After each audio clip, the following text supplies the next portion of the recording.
What's up, everybody? Welcome to the September 2025 IndiView Market Update and Outlook. I'm Jeremy Bryan, and this is powered by IndiWealth. Today, we're going to get a little bit more granular in the view of what's going on in the markets, just what the performance looks like, and really provide an update to what we see as the path forward. Again, intra-quarters, if you will, we're going to do that. And then at the end of the quarter, we'll update our views more robustly. But I like to provide a little bit more of a scorecard of just an update to our view, a change in our philosophy, those kinds of things. So let's get started. And let's start with asset class performance year to date. Still pretty strong across the board. Not a lot of weakness here. You see a lot of charts are up. There's not a lot of negativity in the markets overall, which again, if you're following the news cycle and you're following what's happening out there with regard to jobs, with regard to the tariff uncertainty, with regard to all the stuff that's been thrown at you over the past year in 2025, you would have thought the markets were having a much more challenging environment. It's just natural to feel like, oh, there's just a lot of negativity. I have to assume the markets are probably negative too, but that is not how it works. And it's not always how it works. Sometimes it works that way, but certainly not this year. So you can see a lot of positive performances. US large cap stocks are up about almost 11% as of end of August. International stocks have far exceeded that, still up in near the 20% range for both international developed and emerging market stocks. Bonds, again, tariff, all the trade data, volatility, all that information that's coming has caused interest rates to fluctuate fairly aggressively, but bond performance really has held up pretty well. It's up 5% year to date. So that's not bad at all.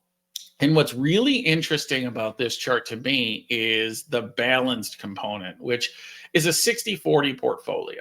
So 60% stocks, 40% bonds. But it's comprised of some US stocks, it's comprised of some international, it's comprised of some fixed income, and then it also has some commodity exposure. So basically a little bit of exposure of all of these other asset classes here. And you can see the balanced portfolio is up 10% this year. That is really strong for a 60-40 portfolio, for a 60-40 risk type of portfolio. That performance, I mean, is almost as good as the S&P 500 by itself. Again, you're being buoyed by international performance is really helping that number go up. But bonds at 5% have been holding up fairly well. And then you look at commodities and small caps. Small caps in August had a pretty significant rally. So they're up 7% this year. So a broad swath of a lot of different assets. I haven't been able to say this, 3 of the last 5 years, diversification really hasn't helped you much because the S&P 500 far exceeded the performance of almost everything else. This year, that's not the case. Having a diversified asset class portfolio, again, you're taking 100% risk of the market to get 11% if you were only involved in the S&P. But if you were involved in all of these other asset classes in a mixed bag that gives you about 60%, stock risk and 40% bond risk, you're up almost as much as taking the full risk of the US market with the S&P 500. So just an interesting dynamic that diversification has actually been a buoy to performance this year, or at least been a helper to performance this year. Turning to two asset classes that are not on here, gold up 31% year to date, just continues to rise. Again, with all the tariff and trade volatility we've had, with the worries about what's going to happen to the US's standing in the global market and the adjustments and people worried about the currency, and the currency has had a difficult year compared to others, gold has been the primary beneficiary of that. It is still looked at as the alternative currency, if you will, and also a hedge to some of the risks of the global markets. So both of those things have held up gold very well this year. And GLD is the ETF we use as a proxy. That's up 31% year to date as of the end of the month. Bitcoin they were up in almost tandem a couple of months ago. They were very, very similar in performance, gold and Bitcoin. Bitcoin had a difficult August, though. It was down, I think, over 7% for the month alone. but it's still up 15% year to date. So if you put it into this, it would be, just under emerging market and international stocks is one of the better performers of the asset classes. So definitely not a bad year. It's just we've had some volatility here recently, and gold has continued to benefit from that volatility overall, while Bitcoin has turned the other way. So again, I apologize for all of the information here. I'm going to highlight just some of the things on this chart, but I do like to give the broad swath of asset classes and their performance over different time frames. So that's why I use it. But let's start with stocks. Is last month when I did this, I gave you that we were entering the seasonally weak period, which if you break down the S&P 500 performance by month, August and September are your worst months of performance going back historically. Um, August is somewhat negative. September is usually worse. So we did not get hit by seasonality in August. It did not happen. We had pretty positive performance across the board in stocks. But September is the seasonally weaker month of the two of them. This is, historically speaking, the worst month of the year. Again, it doesn't mean that this has to be the case, right? We are going to go down every September. No, it doesn't work that way. And it doesn't work to build an investable thesis around pure seasonality. But understand that historically, September has been a weaker month. And so you could see a retrenchment here, even if the market rises from that point forward. It is entirely possible to have a weak September and still a strong end to the year. That is entirely possible from a global market and S&P 500 perspective. But we have to understand that this is the seasonally weaker time, and we're also at all-time highs. And so I'll get into both of those here on the next slide. Talking about yields, especially treasury yields. If you look at treasury yields, they fell a bit at the short maturity end. And really, I think that's the expectation of a Fed cut. The Fed is now the probability is now extraordinarily high that the Fed cuts in September. The market is basically under the assumption that the Fed is cutting in September. It will be a big surprise if the Fed does not cut in September at this point right now. What we have as a caveat to that is we'll still have a couple of reports coming up that could change that philosophy a little bit. One would be the jobs report. Certainly, that comes out this Friday. And that could have an impact on what the Fed does, and especially the commentary that it does going forward. But also, we are going to get a level of inflation data before then, too. So we'll have to understand, are we going to see a reacceleration? I don't see a case for dramatic reacceleration in a 1 month period. And I don't think that is going to change the Fed's mind aggressively unless they see something that's really, really changing course there. And especially with the tariff unknowns and all that stuff, I don't think they can put a real great probability on that either. So our base case scenario is that the Fed will cut in September. It's not a hero's case. Again, there's a high probability the market is assigning to that happening. But I do see it as much more of a market, or we have one cut and then we do a lot of commentary that says this might be the only cut. We're going to take a look, we're going to examine, we're going to see what's happening before we take a trend action. I don't think they'll commit to multiple cuts in 2025. I think they'll commit to one and talk about the next meeting as they're going to watch inflation and they're going to watch jobs data. If you turn to the sector side down in the bottom left there, lots of sectors have double-digit returns this year. It's kind of across the board. I mean, there's probably 6 or 7 sectors that have double-digit returns. So the performance has been pretty broad this year. That's a good thing. Is that we're not concentrated in just pure tech or communication services. There are other sectors of the markets working as well. And if you go back to my end of June, and I'll get into this a little bit more in the next slide, as I mentioned, healthcare. Now, healthcare had a decent month. It had a decent August, but year to date, it's still the worst performer, and it's actually the only one that's down. And there's a couple of reasons for that. United Healthcare, probably the predominant reason. It's one of the worst performing stocks in the S&P 500 this year. And you combine that with its size within the healthcare landscape, within the healthcare sector, that's a big negative to the overall performance. So there's been some winners in healthcare, but overall, with pharma pricing being being talked about a lot with regard to drugs are just too expensive, and then the insurance companies having some difficulties this year, it's just been really difficult for those other good companies that are doing well to overcome the performance of some of those larger ones that have had really difficult performance in 2025. Lastly, oil prices. Oil prices plummeted in August. We're negative on a year-to-date basis for oil. Both WTI and Brent are negative on a year-to-date basis, and that's good for the pump, right? We didn't hear a lot of commentary this year about oil prices and gas prices when you're at the pump about the summer swoon, if you will, about I'm paying $6, $7, $8. One, people have gotten used to a little bit more elevated prices, but two, it's just the oil prices have been steady. They rallied a little bit in July, but really came right back down in August. And actually, WTI is still below $70 per barrel. So from that perspective, it's a good thing for the pumps, but it's not the greatest thing for energy companies. But energy companies, to be completely honest, energy companies in the 80s and 90s were a significant component of the overall S&P. Now they're just not as big. They're just not as big as they used to be. Exxon and Chevron are still massive companies. Don't get me wrong. They're still very big. But the sector in and of itself is not as large of a driver of overall performance as it used to be. So while I look at oil a lot with regard to, because I think it acts as a tax, it somewhat alleviates tax when it's negative. Cheaper pump, you're still paying for gas. You're still getting cheaper prices at the pump. You can do more with that money that you just saved at the pump. Works the other way too. As oil prices get more expensive, you still got to go to work. So you're still pumping gas into your car. And now you have less money to do other things. So that's why it's really important to me about oil.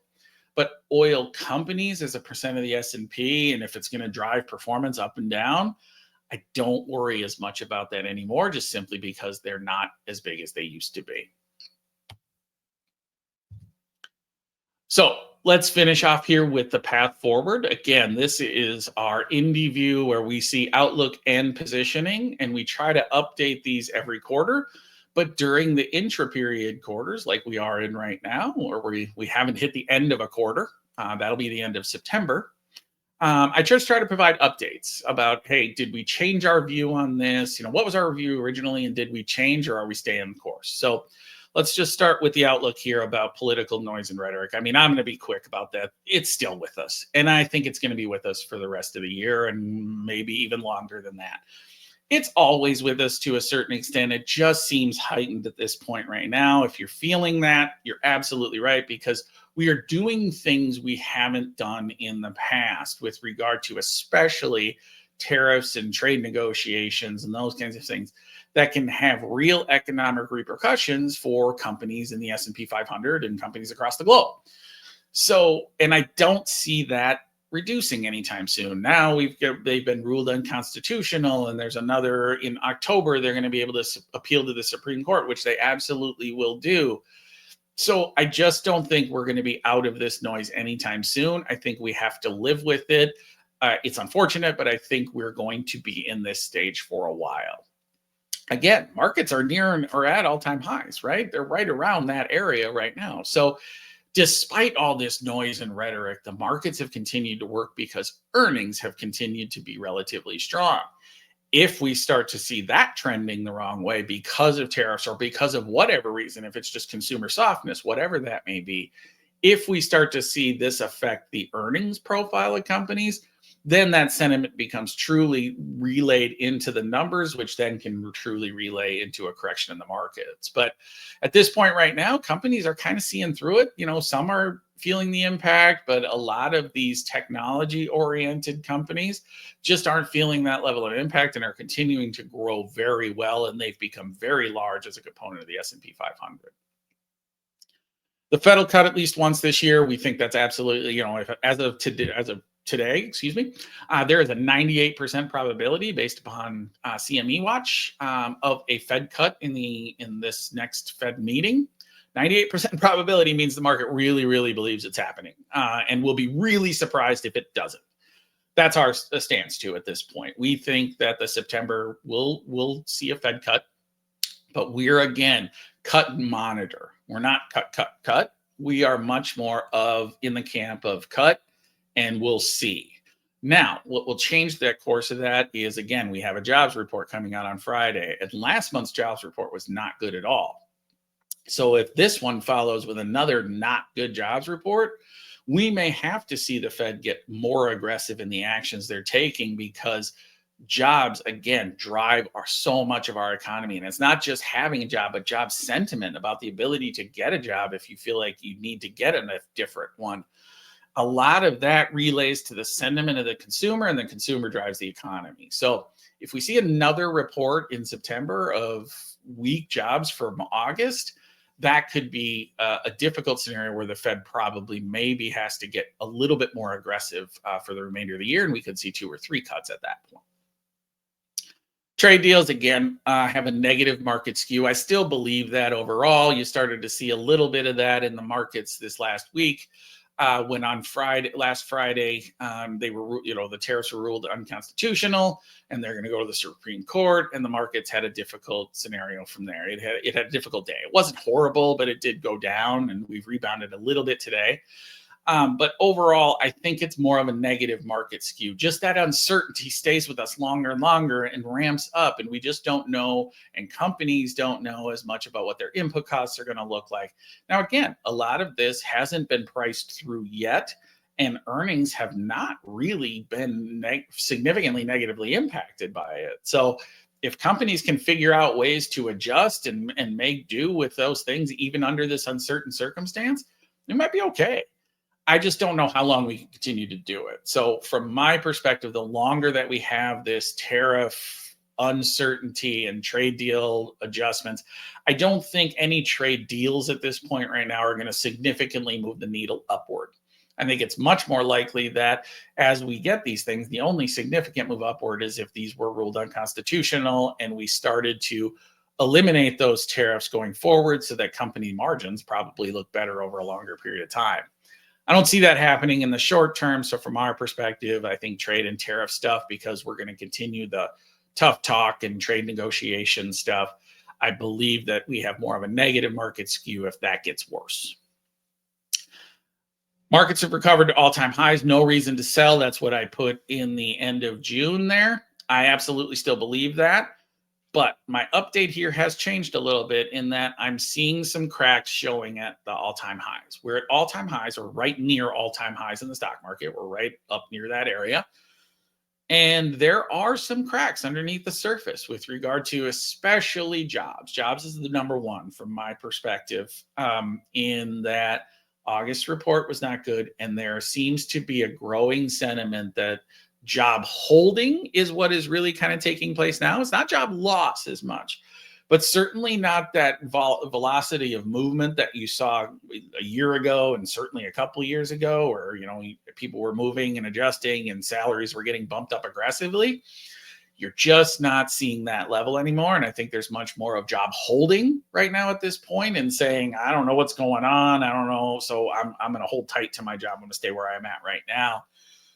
Which is fine and can hold up there. But, the job growth as a result of that may not show quite as aggressively as before. And if we really get into this area where, again, July's report, or that was reported in August, was not good. And if we follow that up with another very slow report or a contraction, I just see that as some of the cracks that can relay into other things that we maybe have not paid as much attention to recently. We have a potential government shutdown coming up where they need bipartisan support to keep the government going. So you could have that. There's just a few cracks under the surface that at this level leads me to being a little bit more cautious. Again, am I at sell everything? Absolutely not. I never will be. So you're never going to really hear that from me. But I am saying that at all-time highs, we've had a really strong market. I showed all that green across the board. This may be time to start thinking about that rebalancing or adjusting back to your levels, taking some off, And especially if you have a near intermediate term expense need and you've been taking higher levels of risk for that, it's really time to start rethinking that strategy. So, again, understanding where your time components are is probably the most important thing for your investment plan anyway. So if you have a short-term need and you've been taking risk and you've benefited from that, it's probably time, even though short-term rates are a little lower than they were before, it's probably time to really start thinking about reducing that level of risk. That goes to my positioning, which again is, search for relative value. Don't go chasing the markets at all-time highs with regard to upping your risk above your level, above your threshold levels. I just don't think it's the time to do that. Now is probably much more the time for rebalancing, assessing your risk, maybe even going a little bit below your average level of risk right now, because of the components that I talked about before, is that there are some cracks showing in the surface. Are we falling through the holes? Absolutely not. But we do have to understand there are some economic cracks out there that could create some adjustments. And especially in September, which is historically our weakest month, if we have some things that come along with that at all-time highs, we are susceptible to a correction territory. And that could be 5 or 10%. It's not, I don't see a situation for a bear market scenario unless the jobs get significantly worse. But at this point right now, we are susceptible to correction level territory. Fixed income, I still think short maturity, low risk bonds are fine. I would hold out most of my assets there. You're not really getting paid a ton of extra to take maturity risk and go way out to 10, 15, 20, 30 years. You're also not getting paid to take a lot of default risk. There's been a lot of default risks are near very low areas right now, historically low, not at all-time lows, but they're historically under average right now, that you're just not getting paid to take that level of default risk. So keeping your maturity short, keeping your powder dry for opportunities down the road, I think is absolutely fine.